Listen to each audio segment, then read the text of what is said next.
सादर जय गुरुदेव। बाबा जय गुरुदेव जी के आध्यात्मिक उत्तराधिकारी, इस समय के युग पुरुष, पूरे समर्थ संत सतगुरु बाबा उमाकांत महाराज जी ने नवरात्र के नियम बताए। बाबा जी ने बताया कि महात्माओं ने क्या नियम बनाए थे। अगर तबीयत खराब रहती हो तो नींबू पानी लगातार पी लो।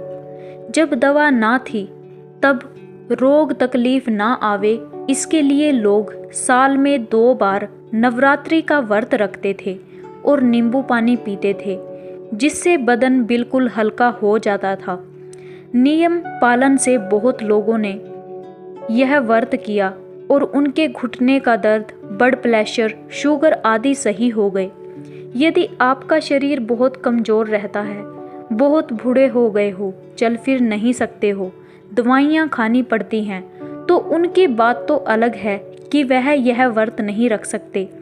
परंतु जिनका शरीर बलवान है, चल फिर सकते हैं, हल्की फुल्की तकलीफ जैसे पेट खराब रहना, जुकाम आदि, उनको दूर करने के लिए उपवास अवश्य रखना चाहिए, क्योंकि अतड़ियों में मल जमा हो जाता है। अतड़ियाँ टेढ़ी मेढ़ी होती हैं, कुछ भी खाओ, दवा भी खाओ तो सीधा मल को ही निकालती हैं, लेकिन उसके अंदर जमी चिकनाई को नहीं निकाल पाती। इसलिए पेट का खाली होना बहुत ज़रूरी है। नींबू खारा होता है, उसकी सफाई तो ठीक तरह से तभी होगी जब पेट खाली होगा। यदि पूरा व्रत सही से ना हो पाए, जो व्यक्ति व्रत नहीं कर सकते, जो दोनों टाइम भोजन खाते हों, खाने के लिए ही जीते हों, उनको कम कर देना चाहिए। एक चीज़, उबला हुआ आलू, लौकी, तोरी, जो जल्दी हजम होने वाली चीज़ें हैं, वो खानी चाहिए। पेट को थोड़ा खाली रखो।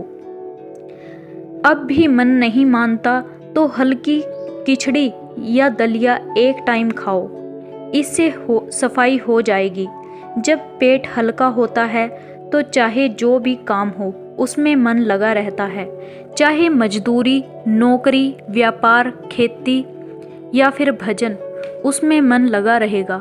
गुरु महाराज जी कहते थे कि रात को भजन में नींद, आलस ना आवे, इसके लिए एक रोटी की भूख रख कर खाओ। गुरु महाराज जी ने तो बहुत छूट दिया। पहले के महात्माओं ने कहा, एक टाइम खाओ। एक आहारी सदा व्रतधारी, एक नारी सदा ब्रह्मचारी। व्रत से मन कमजोर हो जाता है। नवरात्रि 9 दिनों की क्यों होती है? यह जो परमात्मा की अंश जीवात्मा, सूरत के दुश्मन रजोगुण, तमोगुण, सतोगुण हैं, उनको नष्ट करने के लिए, क्योंकि तीनों लोकों की डोरी ऊपर बंधी है और देवता नहीं चाहते कि जीव ऊपर निकल जाएं, तो पाप पुण्य के बंधन में बांधे रखते हैं। 3 दिन जब हल्का शरीर रहता है, ताकत में कमी आ जाती है, तो मन नहीं करता कि कुछ भी करें, सुस्त कमजोर पड़ जाता है, क्योंकि यही मन सब कुछ कराता है। आँख के पास बैठकर देखता है, जीभ पर बैठकर स्वाद लेता है, नभ्या का स्वाद लेता है, कान से सुनने का काम मन ही करता है, तो व्रत से मन कमज़ोर हो जाता है। नवरात्रों में उपवास करने वालों का मन भजन में ज़्यादा लगता है। 3 दिन में तमोगुण, फिर 3 दिन बाद रजोगुण खत्म हो जाते हैं, फिर एकदम से शरीर कमज़ोर हो जाता है। चाहे शरीर रोगी हो, फिर भी भगवान को याद करता रहता है। दीन गरीब मांग तेरे भले की कहूँ।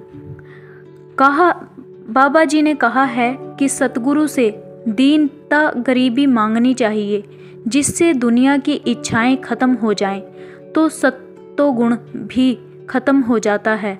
तो सत्संगी नवरात्र में उपवास करते हैं, उनका मन भजन में ज़्यादा लगा रहता है। दुनियादारी यदि इसी को अपना लेंगे तो वो इसको भगवान मान लेंगे, उसको याद करेंगे, तो 9 दिन में तीनों चीज़ें खत्म और शरीर की बाहरी इंद्रियों पर बैठ के रस लेने वाला मन हो जाता है। कमज़ोर सूरत को जब शब्द के साथ जोड़ते हैं तब मन उसका साथ दे देता है और इस शरीर से निकलकर उसकी सूरत अंड ब्रह्मांड में शब्द को पकड़ करके जाने लगती है। जय गुरुदेव।